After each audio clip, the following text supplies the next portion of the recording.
Welcome to the Modern Enlightenment podcast.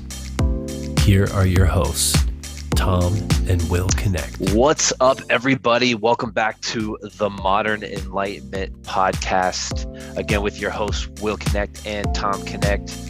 And Tom, what do we have in store for these folks this week? Well, as promised, this week we are going to be talking about the role of family in society. The role of family is, I think, an important one. It's the most important thing, I think, for all of us, ultimately. And I think what's really cool about family is a microcosm of the society itself. Wouldn't you agree, Will? Absolutely. Yep. It all starts with the family, and the family is sort of the factory for members of society. And so if the factory is not producing good goods, then society isn't a good product either. Yeah, exactly. And so that what we do in our families, to some extent, ultimately reflects how we behave in society when interacting with other people. And that's why we're talking about this topic today. In our last episode, we spent some time addressing the problem that we saw in society, those 10 main ideas that were problematic. And we also provided the 10 main solutions of those things. And we'll be integrating those different concepts throughout this presentation about family and future presentations about education, government, religion, etc. So to get us started, as we were preparing for this, I was drafting my notes and coming up with the key points that we wanted to make in the topic. And I was kind of taken aback when on Sunday I sing at a local church, St. John the Divine in downtown Houston. And the pastor of the church started preaching on the same exact topic. And I was like, whoa, what the heck? You know, religious people out there might say, well, that's divine intervention. Synchronicity. You know, just goes to show you, God's always listening. And so while I was listening to the sermon, I heard him talking about a Jewish social commentator named Yuval Levin. And this is what the pastor had to say.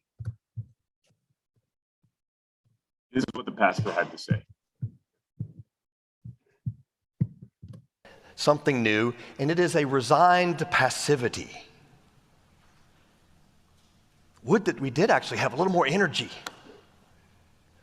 The reason there are fewer divorces sounds like good news. Well, because there are fewer marriages. The reason there are fewer abortions, well, there are fewer pregnancies.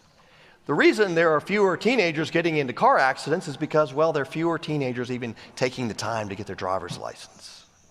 So I want to quote, "The challenges to America's social order now seem less like exorbitant human desires driving people's lives out of control and more like an absence of energy and drive, leaving people languishing and enervated."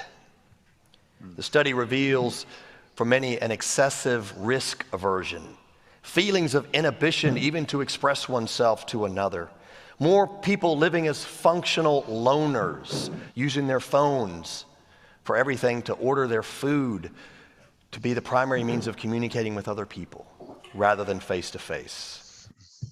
And rather than going through the whole sermon, I think it's really important to push people towards the direction of this document by Yuval Levin, which talks about, the status of humans in our society today. And it all comes from, the document itself is the changing face of social breakdown. And you can find it by going to thedispatch.com. You can also Google search that, the changing face of social breakdown. And it's really interesting to look at what this sociologist is suggesting about the progress of humanity. And all of it boils back to the family, because the family is the core functioning starting point of all of these different changes. And what took me back, what kind of struck me the most was the concept of resigned passivity. Right. To just be content with not caring. Oh, yeah. It seems as though, we hear this term being getting jaded. And it seems like the idea of a person becoming jaded is happening at even a younger age. It's like there's there's just this notion of, I just don't want to deal with it anymore at all. I'm just going to, like you said, be a loner. I'm perfectly happy just sticking them, riding solo in this existence, and trying to avoid all the hassle of actually having to deal with other imperfect human beings.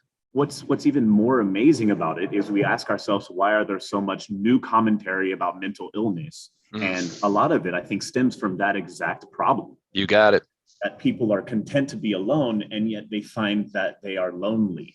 Yeah. Well, of course you're going to be lonely if you've chosen to alienate yourself from the rest of the world. If you're not having that involvement with other people, it's part of the social disorder that comes from social separation. Yep. And I think that the same thing with that that mentality is, you miss out on how truly rewarding it is to do something for someone else. When it's one thing to like they said, order your food delivered and not have to go out and interact with anybody and just sit at home. But wow, when you actually that sense of reward for having this wonderful interaction with someone, when you do, whether you're doing something kind for them or whether they're doing something kind for you, even if it's just a smile and a compliment in some way, shape, or form, that can work wonders to improving your day or the course of your week. And ultimately, all of those traits and characteristics I believe, should be first taught at home. You got it. They have to be first taught at home, in the family, by your guardians, by your parents. Even if you have non-binary parents, which is becoming more and more popular, that's the source where it all begins. You got it. And part of that skill set is, you have to be taught to sort of thicken your skin a bit, have a little bit of resilience out there, and like they always say, kill them with kindness. I think that it's a harsh world. There's a lot of, there's bullying. There's just, I'm better than you are. Look at me. I'm so great. Of course, everyone in their fantastic, pristinely portrayed lives on social media. And then, if everyone else is feeling like they're just not even close to having it's a good existence. It's a recipe for disaster unless you're sort of taught that this isn't reality. And when it gets tough, you just got to learn to grin and bear it, roll with the punches, as they say, and keep shining through. Yeah. So Yuval Levin, again, this is our main thought of the day. What is going on with our society? I think he points it out, expresses it very well. What is changing the face of social breakdown? And so let's dive into the concept of family a little bit deeper. Okay. Let's first start with parents and guardians, Will. Would you agree that parents and guardians need to function as a team? Absolutely. That's paramount, especially in today's world. What's the split? If you had to say like 60-40, what's the split on terms of responsibilities and roles in the household? Yeah. Well, I'm going to say it's nowadays in 2021, soon to be 2022, we're looking at a 50-50. We're all working hard. We're grinding outside of the house to earn an income.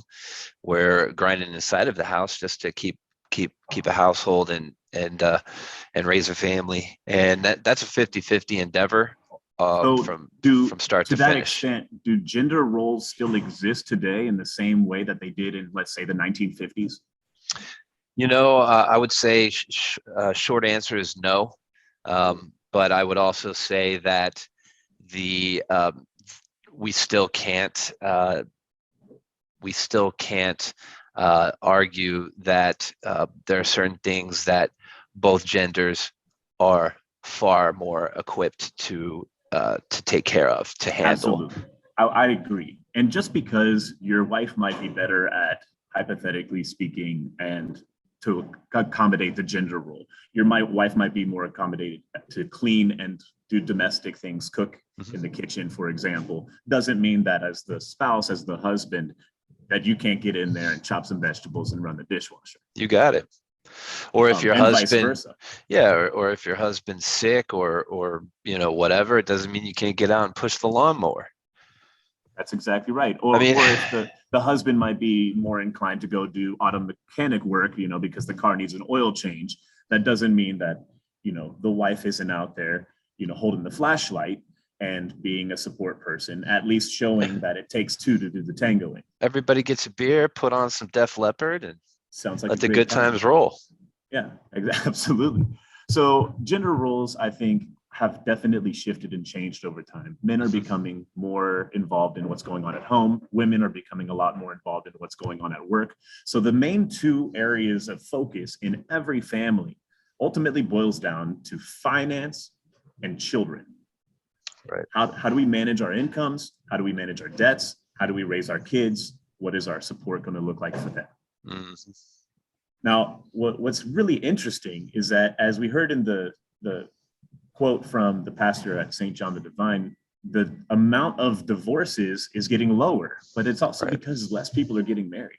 Yep. So why is it that people are avoiding marriage?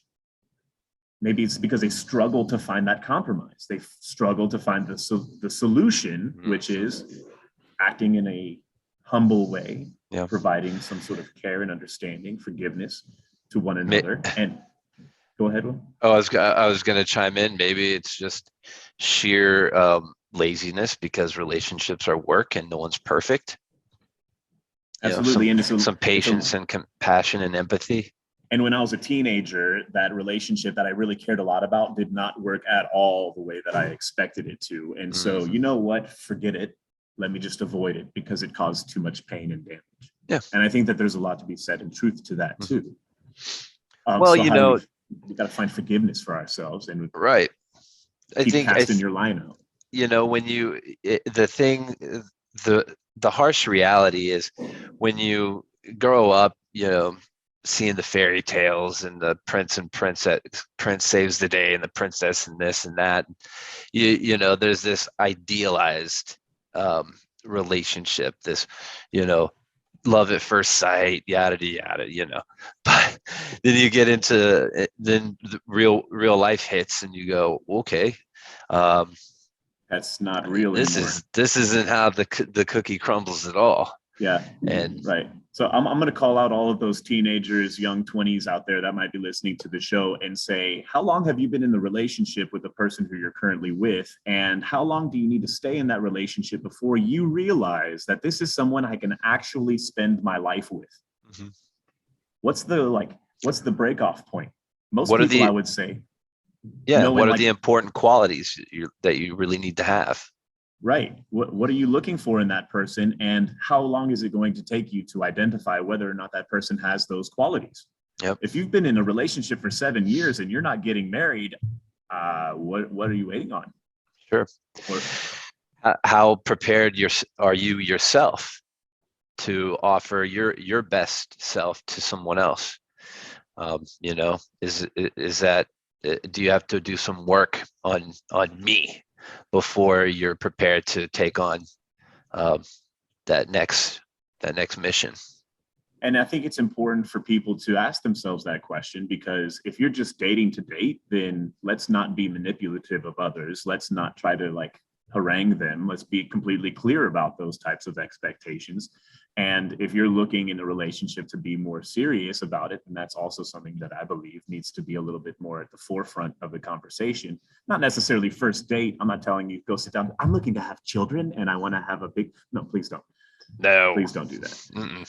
However, I do believe that if you're expecting to find marriage and you've been dating someone for more than 6 months and they do not seem that into you, then you might as well find another alternative. Or if you kind of feel like, or if you kind of feel like you just be settling. Right. Please don't. Yeah. Move That on. said, Time is valuable. You, that you said, only you only have so many few years while you're young to leverage the primacy of life.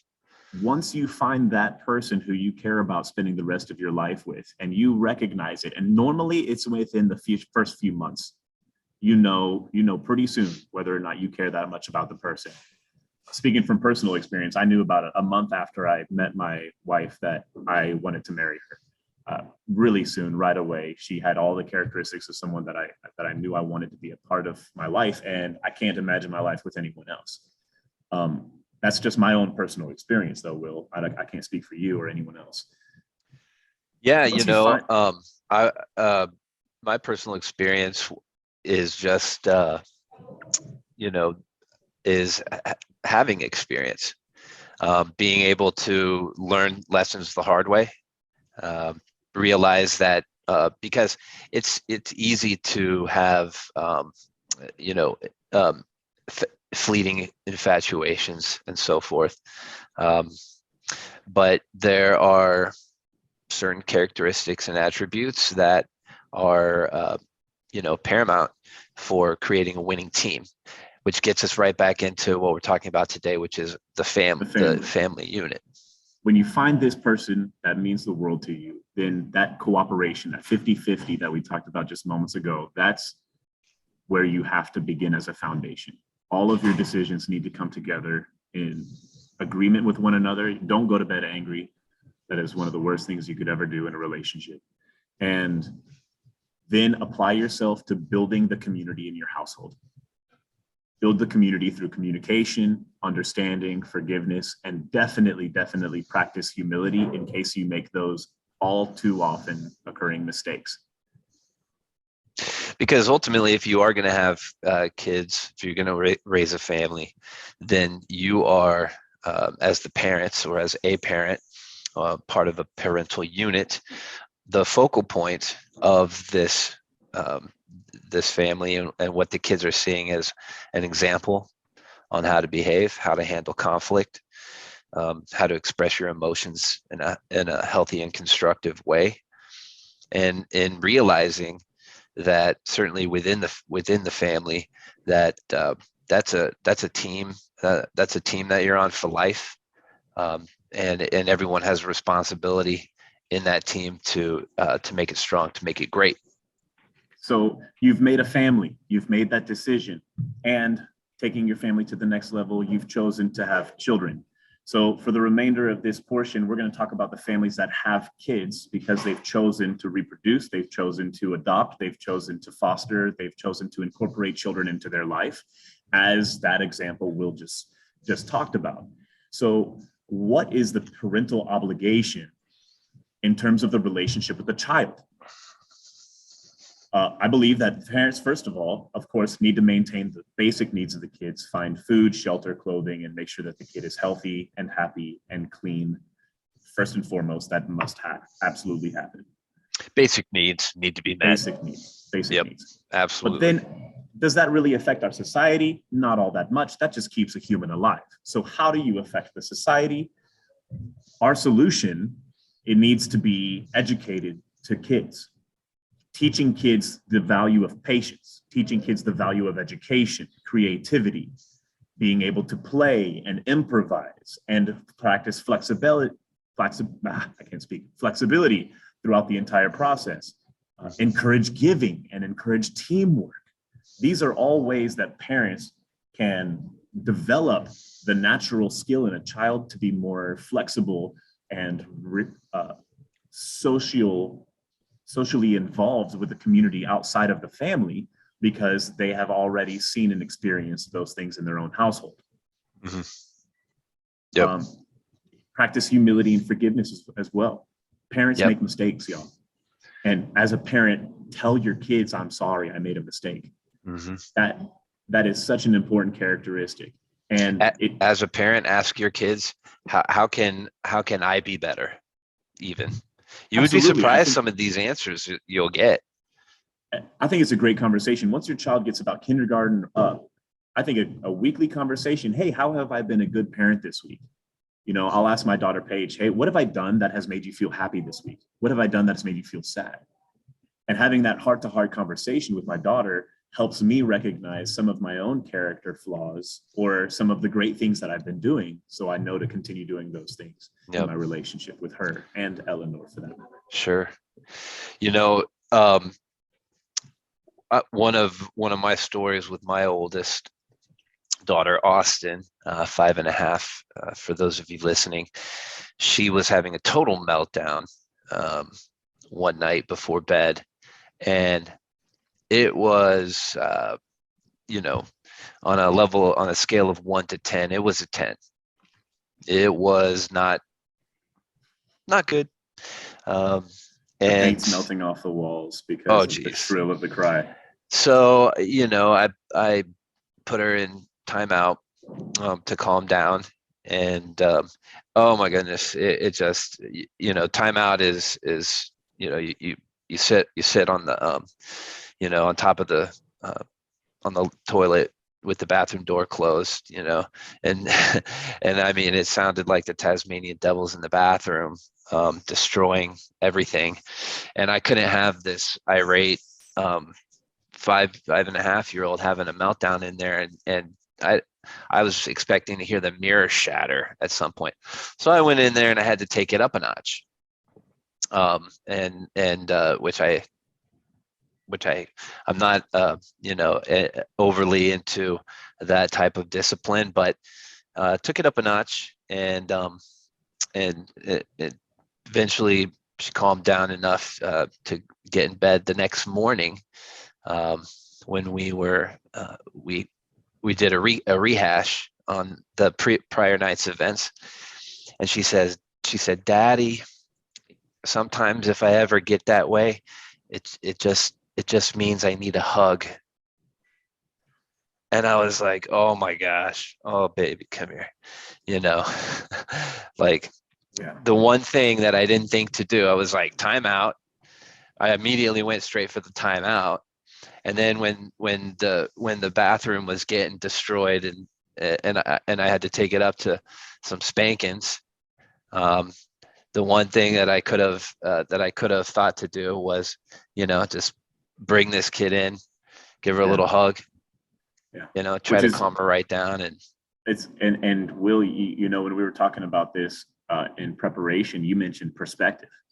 And I think that's exactly what you're hitting the nail on the head with right there. It's like, put yourself in the perspective of the child at that moment.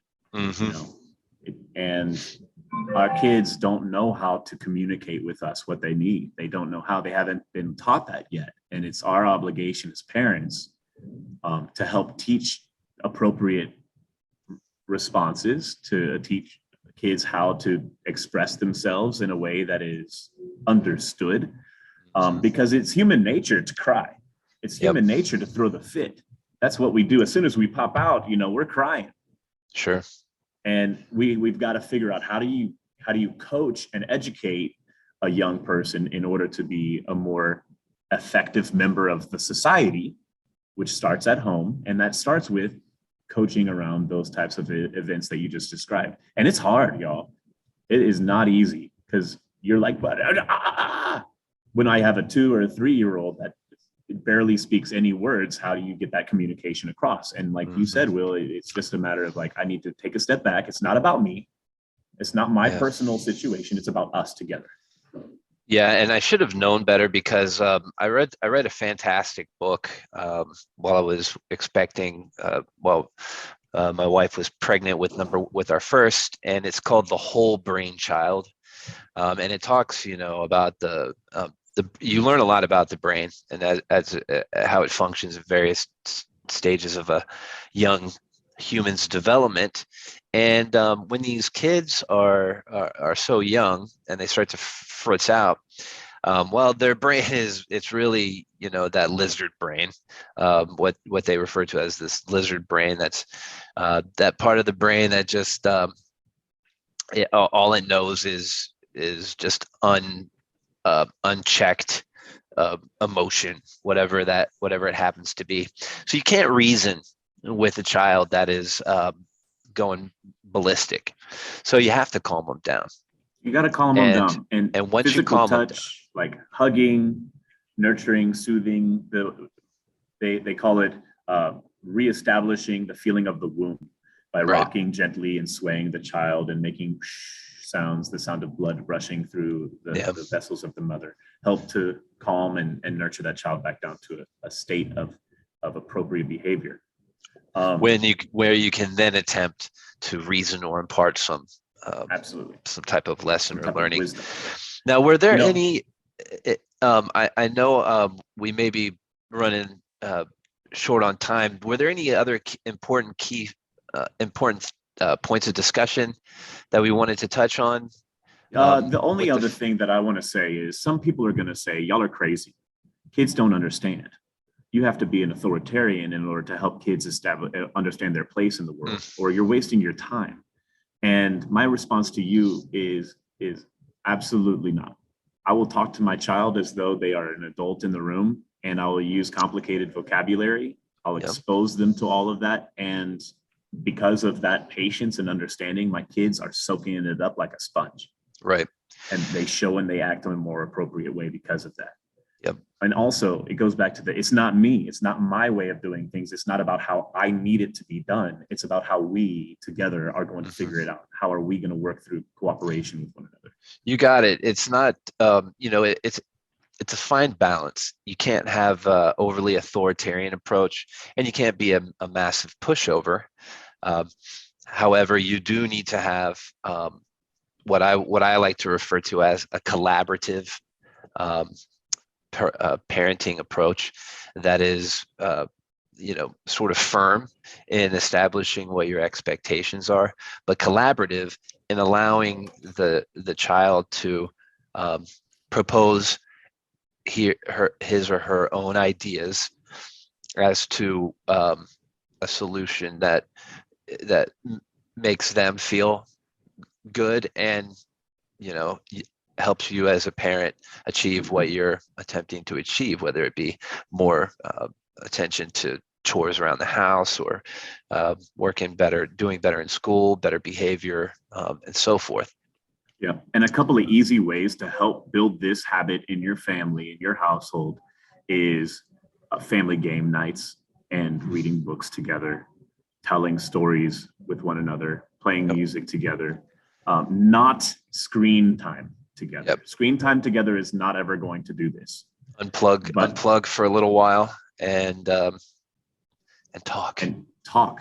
Yeah. Ask your children, how am I doing? If you had to rate me from 1 to 10, 10 being the best and 1 being the worst, how am I doing as your parent today?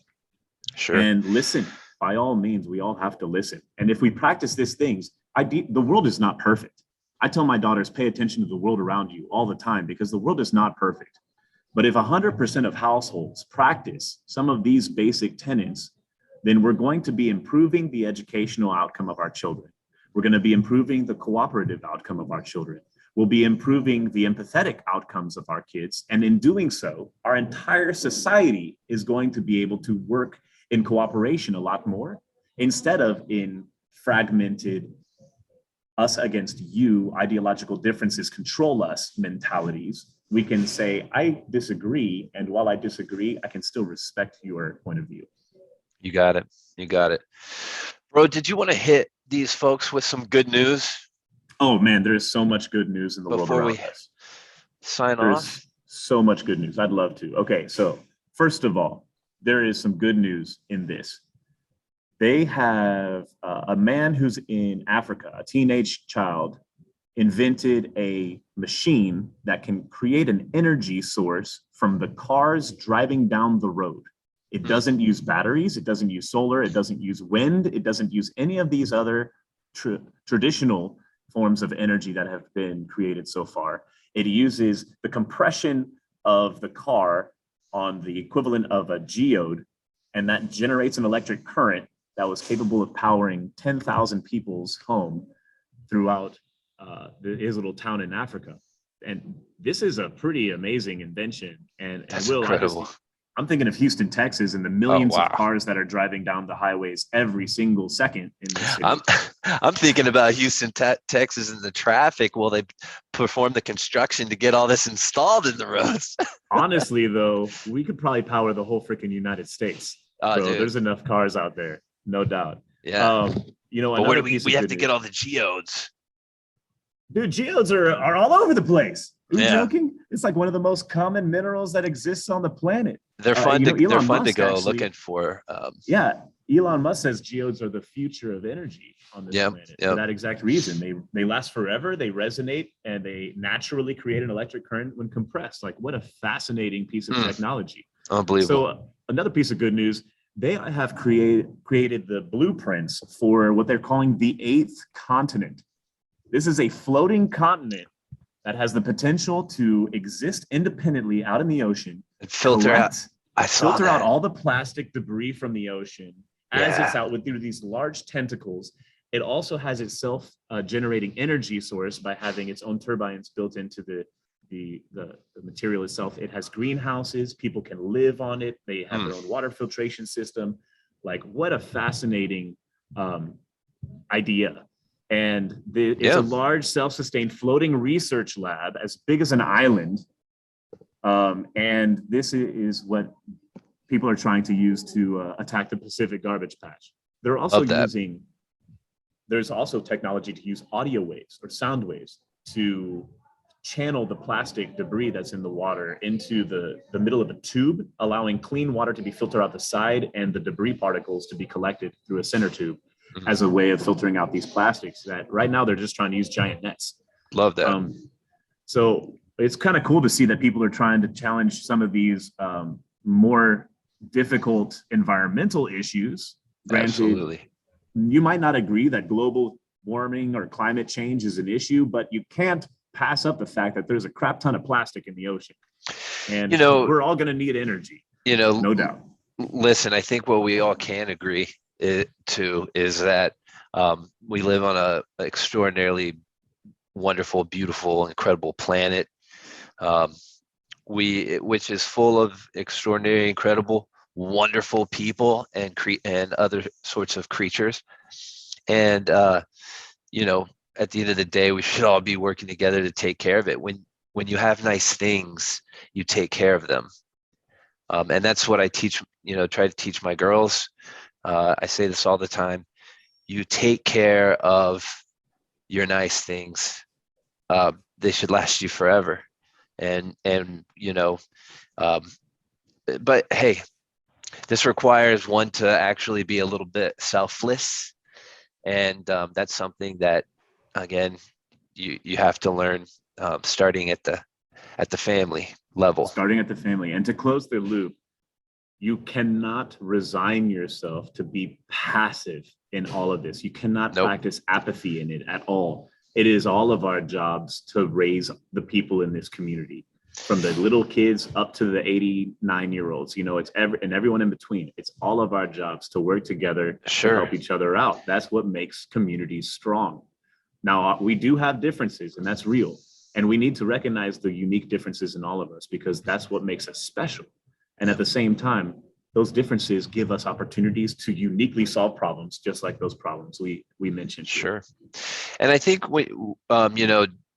just to also help wrap it up, when you talked about mental health earlier, the one's passivity, I think, is is a huge contributing factor to the feelings of stress and anxiety that I think a lot of people are going through.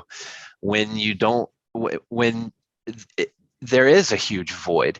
We all have that voice in the back of our head that's saying, what a slacker, you're just not doing enough, no, or even the voices that are saying nobody likes you, or the things that you're hearing that are making you want to be passive, that are keeping you at home as a hermit.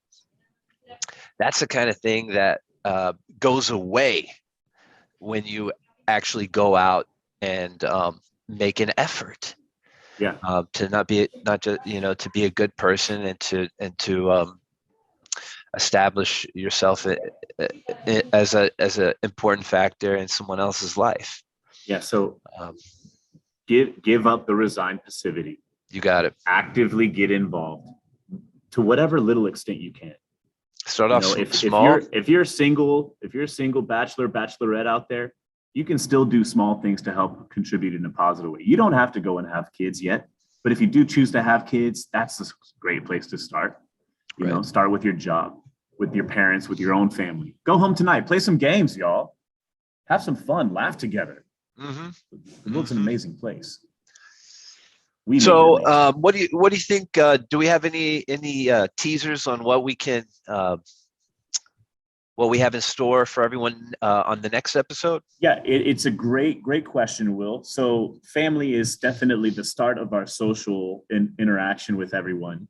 And I believe the next logical place is, well, the society already has some rules, and those rules come from our government. So in our next podcast, I believe that we're going to be tackling the all too controversial topic of government policy. And what's the government's role in all this stuff? Sure. How do we figure out or navigate our way through all that? Sure. So join us in our next podcast, the Modern Enlightenment, as we tackle on big government in the world around you.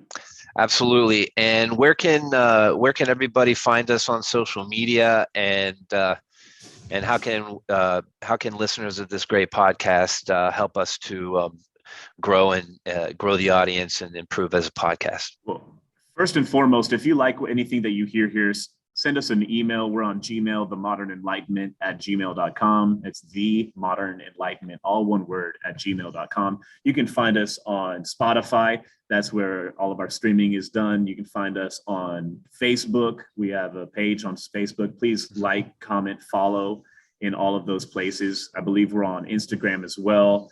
I think we even have a TikTok that I don't know that we've posted anything yet, Will. Have we posted haven't anything on yet. TikTok? So we ought to. should we ought to, and of course you can tune in. Everything you hear on Spotify, you can actually watch in person on our YouTube channel. Again, just look up the Modern Enlightenment podcast, and in our link tree as well, which is featured on all of our social media sites. You can just click there; it'll take you right to Spotify or right to YouTube. Like, comment, subscribe, and follow where applicable. And we'll look forward to chatting with you and seeing all of you next time. Yeah, tell your friends. Tell your mom and dad. Am I going this way, bro? Yeah, you're going that way. Boom. All right, bro. Love you. Love you, man. We'll check y'all next time.